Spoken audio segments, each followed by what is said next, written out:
what it do? It's your boy Teelee, and I'm back with another crazy video. This is a crazy video. We doing another episode of Chillin' Scares. You read the title, 5 Most Disturbing Cases of Real Found Footage. It's about to get real, just to let y'all know this. It's about to get real. Cut your lights on if you can't handle these type of videos. Warning. I am not. It's not my fault if you piss on yourself and you scared. Let's get it. Oh, before we start, make sure you like, subscribe, turn on that post notification bell. You already know what it is. We're on that road to 100K. Let's go. On January 8th, 2005, a man named Martin discovered a mysterious package in his mailbox. Confused, he brought it inside and opened it up. I wouldn't have never did that. Inside the package was a single item, a videotape with no label or note to explain its contents. Curious to see what was on it, he put it in his camcorder and pressed play. And the footage he found on it was shocking to say the least. It contained a nearly hour-long video of a man describing the violent things he was about to do, how he was going to lure his victims, and the makeshift devices he was going to use. I'm not trained in torture methods, which is what I'm gonna have to make do. I got my drill here. The reason why it's got this padding on it is just to try to silence it a bit because I'm in an apartment. Why would he drop it? Why would he drop it off at your house, though? You need to leave out the house then. You don't need to leave there no more. Because what about if he comes back? What about that video to show, like, what he gonna do to you? You don't want to be there for that. And if you're gonna stay there for that, you better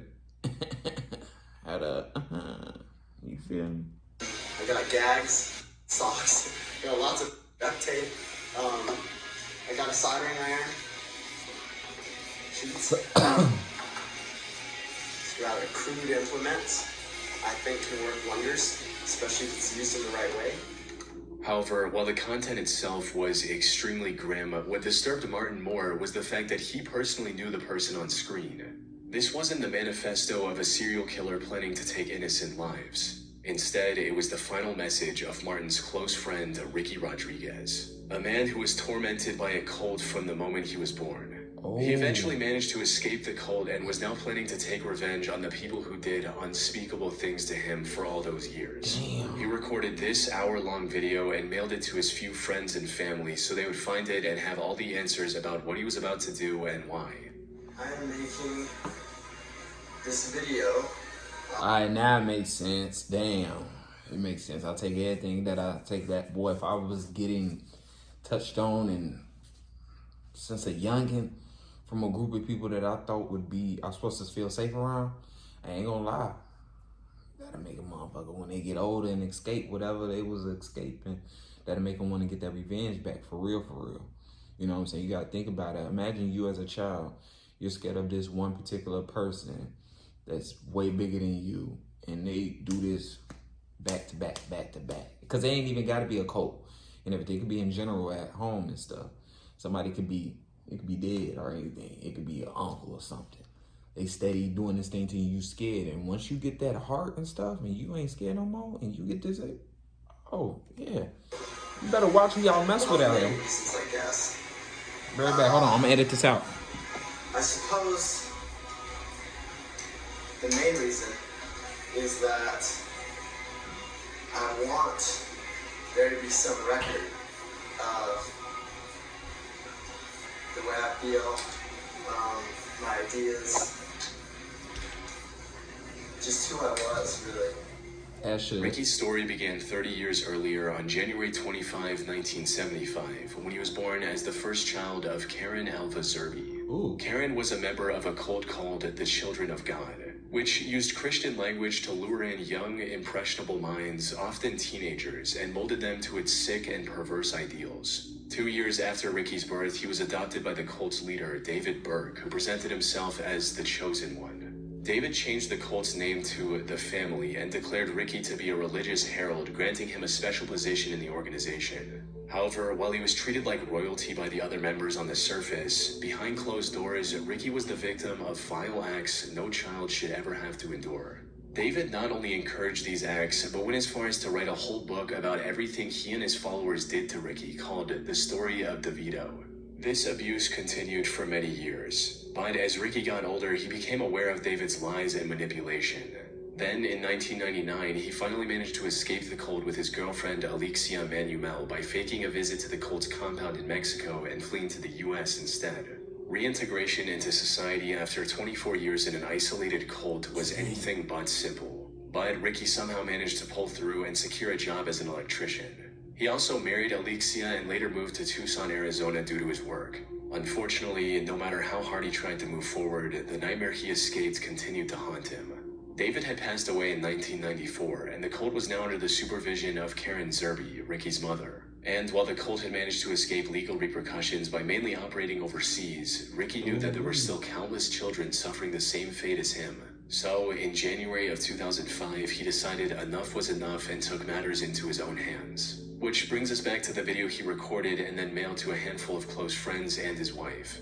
In it, Ricky mentioned his ultimate goal, which was to bring down the cult all on his own. Beyond that, a part of this was also about getting revenge for everything that was done to him. There's this need that I have. This need, it's not a want, it's a need. And I wish it wasn't, but it is. It's a need for revenge. It's a need for justice. Because I can't go on like this. In this video, he also laid out his plan for accomplishing this goal. He'd apparently gotten in contact with his previous nanny, Angela Smith, who was among the group that tormented him during his time in the cult. He was going to invite her over for dinner at his apartment in Tucson and make her tell everything she knew about the other members' whereabouts by any means necessary. And that's exactly what he did. On January 8th, after mailing copies of his recording, he invited Angela into his home and proceeded with the plan. It's unclear what information he managed to extract from her before taking her life. He then got into his car and drove to Blythe, California. There, he rented a motel and called his wife to tell her about what he had done and what he was going to do next. However, despite the meticulous planning, Ricky ultimately couldn't follow through with the rest of his plan. On the morning of January 9th, authorities found his car in a parking lot just a few miles from the hotel he was staying at. Ricky was found inside the car as well, where he had taken his own life. And while this was tragic news for his loved ones, it was hardly surprising for his wife. You see, Ricky believed that killing the cultists would bring him peace, something he reiterated in his last video. Yeah. I can imagine how I would feel. How liberating it would be. But that's not what happened. During his call with his wife, he confessed that despite his anger and resentment, killing Angela was the hardest thing he had ever done. Taking revenge didn't bring the comfort he was looking for. He couldn't bring himself to take any more lives and decided to end it all that night, leaving his friends and family with this hour-long video to remember it by. As for the family cult, it remains active to this day under the leadership of his mother. Damn. On October 4th, 2006, at approximately 6:15 a.m., the Barrie Police Department received a chilling call from a woman saying, "My children are dead," in a calm and quiet voice. The disconnect between her tone and the situation she was describing was extremely unsettling. When asked what happened, she replied, "I don't know, I don't remember." She did. Police officers immediately rushed to the address she provided and knocked on the door of her apartment, bracing for what they might find. The door opened and they were greeted by 31-year-old Frances Elaine Campione. When the officers asked her about the children she mentioned on her call, she replied in the same disturbingly calm voice, stating, "Yes, they're dead. They're on my bed." As the officers entered the master bedroom, he saw the remains of two little girls, 3-year-old Serena and 19-month-old Sophia, lying on the bed. Both were dressed in clean clothes and were also wearing necklaces and earrings. However, their skin was starting to turn blue, suggesting they might have been deceased for quite some time. One of the officers also noticed a small bruise on Sophia's forehead, and that was it. There was nothing else in the room that could have explained their deaths. But as the investigators looked through Elaine's apartment, they found a camcorder with footage that explained everything. The recording started on a wholesome note, showing Elaine surprising Serena with a new bike on her 3rd birthday on August 8th. Hi Serena, it's August 8th, 2006. Happy birthday to you, happy birthday to you. This happy is birthday, sick, bro. Serena. Bro, these type of people, now this is sick. This is sick right here. Oh no, bro, this is weird. Birthday to you. I gotta say, how could you take a kid's life? Shall we go to the living room and see if you got any birthday presents from the birthday fairies? Yes. Okay. Ain't no birthday fairy. So, It's my hard work.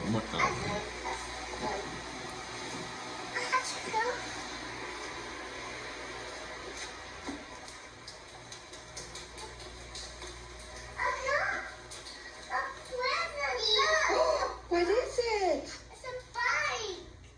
The next video also showed Elaine and her two daughters just hanging around and having fun. I love you. This much. Oh, I love you more than that. So far, everything looked quite normal. However, the third recording, dated October 2nd, was when things started to get weird. The tone of the recordings instantly changed as Elaine suddenly went on and on about their horrible living conditions and the torment her ex-husband Leo and his family had put her through, said all in front of her children. You can't see through the camera, boo-boo.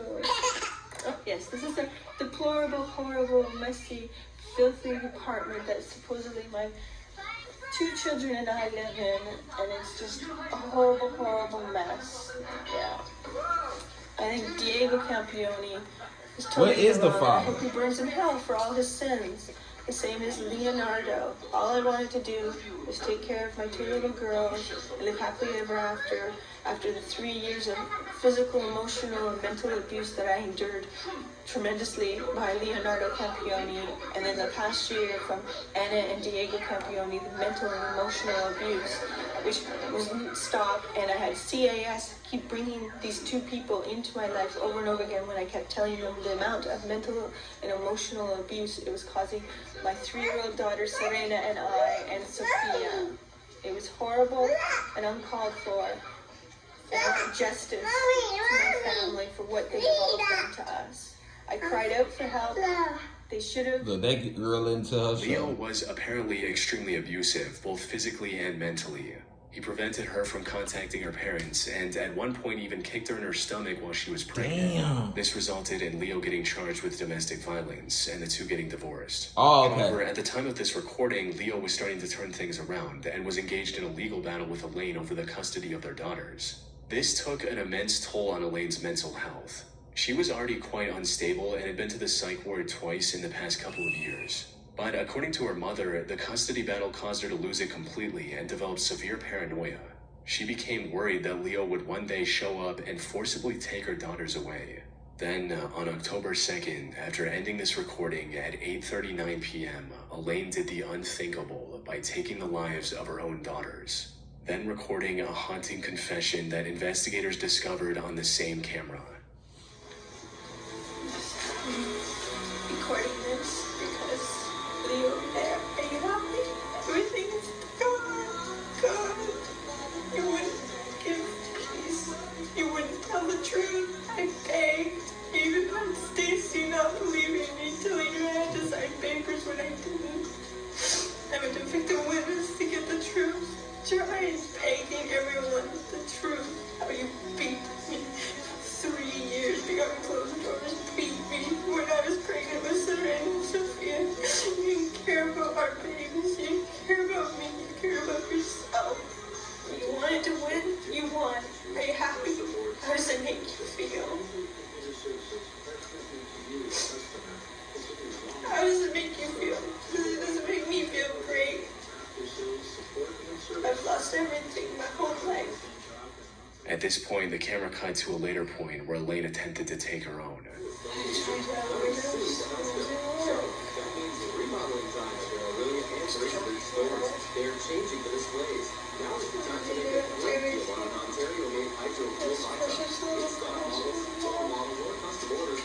So you sitting in there while they're dead.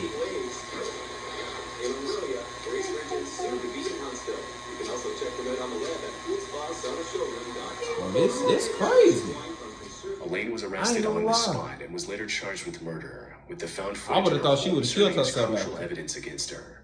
She was ultimately sentenced to life in prison with the possibility of parole after 25 years. Damn, bro, you gotta watch you be having kids. Years ago, the Bureau of Land Management published a public service announcement dubbed Stay Out and Stay Alive, educating viewers about the countless dangers of exploring abandoned mines, including the very real risk of cave-ins, volatile explosives, wild animals, and entire sections without oxygen. However, the most chilling part of the video was the story and the accompanying found footage of an accident that had occurred years earlier. On July 4th, 1998, a group of young men found an abandoned mine in Nevada and decided to explore it for fun. Though, surprisingly, the boys seemed acutely aware of the mistake they were making right from the start. You see Briz pointing out, stay alive. No. Point, but we're I'm about to say, this looked familiar, but the video that I seen, it was when this older guy went down. I don't think it was a man. I think it was a man or whatever. He ended up going in the cave and ended up not coming back up. I don't know what they are like. I know y'all seen it. One of my reactions. This is an unsafe mine. Danger. Yet the allure. You said it on your video, but you take the initiative to still go down there. That's almost like, if I open up that door, a blaze of fire is gonna catch me. That's almost like you're saying that right there. Be like, yo, if I open this door, it's gonna set me on fire, and I still open it. That's how a lot of you people on social media and stuff are. Y'all, that's how people is in general. You know that's not good. Exploring a place untouched for decades was too tempting for them to. Who am I to talk? However, the deeper they went into the mine, the more dangerous it became, with the boys walking over sketchy wooden bridges to continue their journey. They even found signs of the mine caving in, but chose to ignore those signs just to venture deeper. If you look at all this, there's lots of rocks and stuff that have fallen from the ceiling, which indicates that probably a good idea to be walking this way. And, well, they've already fallen, so they're not going to fall again. Well, there's more to fall still. An important thing to keep in mind is that these weren't professionals with prior experience of safely exploring abandoned mines. This was just a group of boys looking to do something cool and film the adventure. Yes. They could have easily plunged to their deaths down a 1,000-foot mine shaft or gotten lost in the miles-long maze of tunnels, which started looking more and more likely as time went on. Yeah, we gotta remember where we're... Okay, we got out here. Who made these exits look? Grant? What do they mean? Getting... Okay, they're all got an X on. We can go this way. No one's got an X. Let's talk about that. Where does the diamond be? Where's that go? Goes down. Along there. Ooh, that's kind of little. Well, it'd be kind of hard. Just look, you thought you could catch something before you actually fell down that. No, the panic set in and you spin that wheel. Toxic gases and radioactive elements could have also caused serious health issues down the line, if not immediately. Fortunately, they somehow managed to avoid all of these dangers and make their way fairly deep into the mine. But then they came across something that could have ended all of their lives in one fell swoop. Got them pipe. Oh, wow. We have to climb that? Yeah,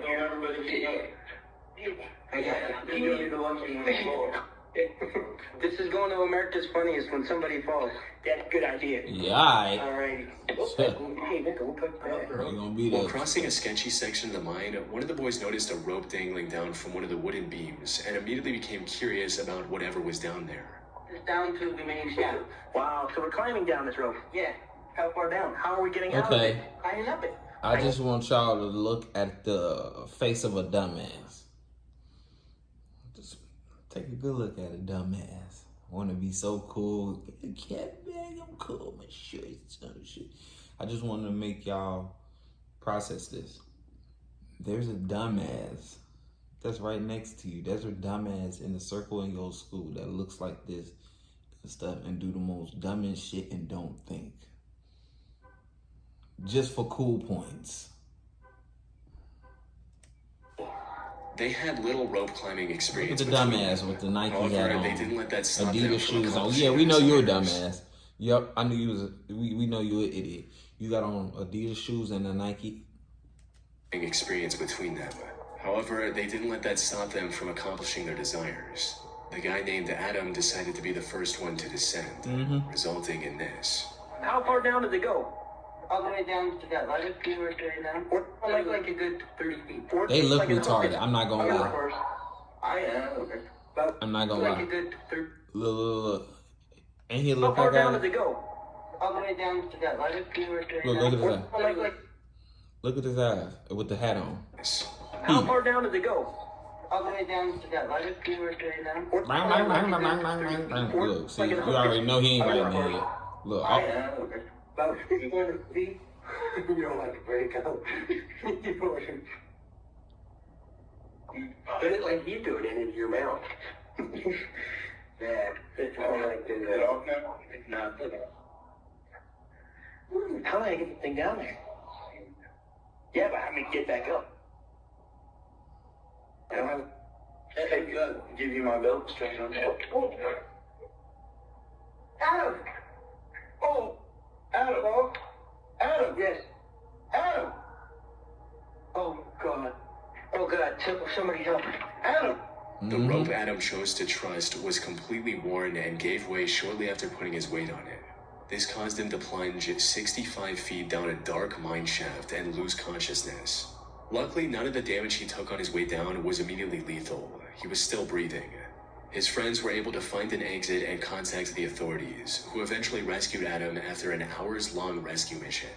Ultimately, them escaping the mine without any casualties was nothing short of a miracle.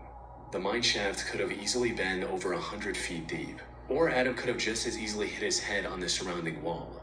Both of these scenarios would have resulted in his death. What's even worse is that the whole group could have gotten stranded in the shaft if the rope broke when the last person was going down. With no way to contact the outside world, the group would have likely died of starvation. Fortunately, they were able to walk away from this terrifying experience with just a few broken bones along with cuts and scratches. On the 25th of February 2022, the Perea Fuel Company hired maintenance workers to reopen one of the underwater pipes connecting their oil unloading dock and refinery. The operation team included 5 men: Christopher, Kazim, Yusuf, Rishi, and Faisal. They were going to use a pressurized habitat to inspect the pipe and make any necessary repairs. However, shortly after entering this habitat, all 5 men disappeared from the work site, leaving those on the surface to wonder what could have happened. It wasn't until rescuers found footage from a GoPro mounted to one of the divers' suits that the full truth came to light. The footage showed the men struggling to open the valve keeping the pipe shut, prompting Kazim to go get a wrench. He returned to the habitat and handed the wrench over to his co-workers. But then, a few seconds later, this happened.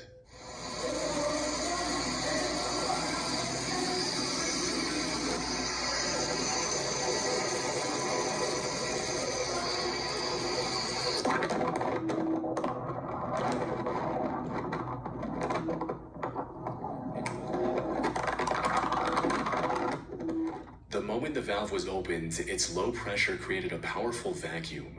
Water rushed into the habitat, while the pressurized air violently forced everyone into the pipe. All 5 of the men were forced into the 30-inch wide pipe, faster than they could blink.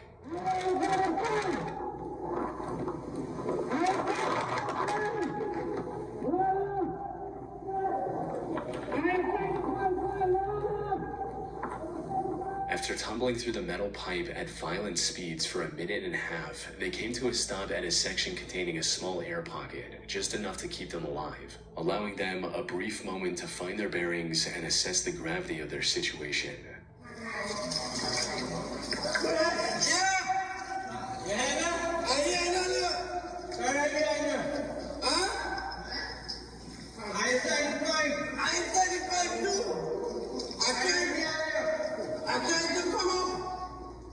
All of them were barely breathing, and one of them had also injured his leg. And while the air pocket was keeping them alive for the moment, it wasn't going to last very long. So, with no other option, the 2 men at the front, Christopher and Faisal, started moving forward in hopes of reaching the pipe's end and getting help for the other 3. But after making their way through several flooded sections, Faisal lost hope and refused to go any further. This left Christopher to continue alone, and ultimately reach the end of the pipe, where he was eventually pulled out by rescuers. Unfortunately, the same did not happen for his 4 co-workers. Days passed, and the rescue efforts were slim to none, eventually leaving the other 4 to die in that cramped metal tube. The company's CEO later defended this decision, stating that a rescue mission would have only endangered more lives. The incident sparked widespread outrage and even forced the regional government to launch an inquiry into how such a disaster was allowed to happen in the first place. But, as is the case with countless similar incidents, nothing much came of it, despite the numerous hearings. The other 4 divers were left for dead.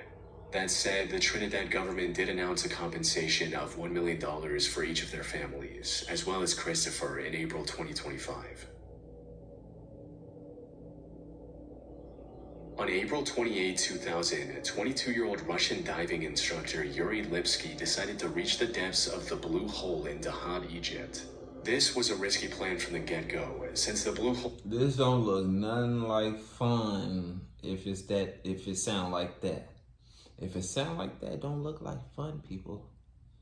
It's okay to just look at stuff. You ain't got to really get active in it, you feel me? Is widely regarded as crazy, the deadliest though, diving bro. site in the world, with as many... That's a sad way to go out. Get stuck in a hole. 200 fatalities in recent years. Whoa, to make hold on. the deadliest diving site in the world, it's a risky plan from the... And these people decided to go, and they are, like I said, people, it's almost like a sign telling you, if you open up the door, it's a... Since the Blue Hole is widely regarded as the deadliest diving site in the world, with as many as 200 fatalities in recent years. To make matters worse, before his dive, Yuri asked a local technical diver to accompany him on his journey. All of them rejected him, since the preparations for this risky of a dive took as long as a week. Yet Yuri wanted to go in just 2 days, no matter what. Even after every instructor refused to support his plan, instead of backing out, Yuri made the worst mistake of his life and chose to go through with it alone. He started the dive around noon and quickly disappeared into the depths of the ocean. However, many hours passed and there was no sign of Yuri anywhere. His concerned mother enlisted the help of a local technical diver named Tariq Omar, who immediately set out to rescue her son. Unfortunately, by the time he found Yuri, it was already too late. Tariq discovered Yuri's lifeless body floating near the floor of the Blue Hole.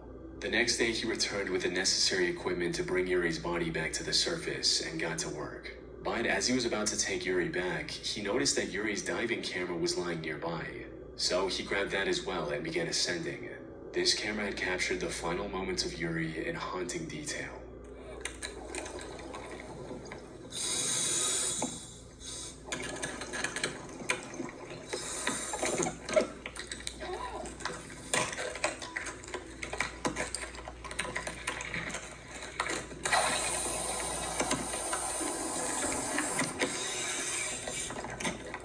The dive started like any other, with Yuri swimming alongside many other divers. However, it wasn't long before everyone else faded from view as he started to descend deeper into the Blue Hole. And that's when all the worst possible things started happening in rapid succession. It started with him failing to keep his gas levels under check, resulting in him getting nitrogen poisoning and becoming extremely disoriented. By the time he realized his situation, he was already sinking like a rock. He started panicking and began inflating his buoyancy control device quickly to avoid sinking any further. Tragically, this backfired. The buoyancy control device bursted due to the rapidly increasing pressure, leaving Yuri no way of safely returning to the surface.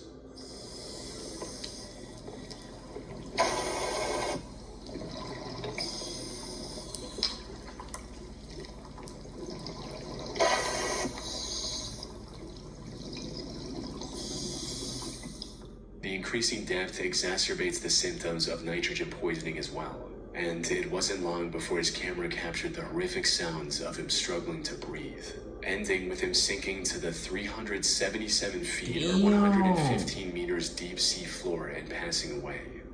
The only silver lining in this whole situation is that there's a good chance the found footage helped at least one diver avoid a similar fate by learning from the mistakes that cost Yuri his life. Bro, that is a crazy way to go out. Stay up out that water if you ain't no real professional, man. RP to my boy. For real. But appreciate y'all for watching, man. Make sure y'all like, subscribe, turn on that post notification bell. Let me know in the comments what y'all thought about this one, man. Yeah, we're on that road to 100K subscribers. And I'm out.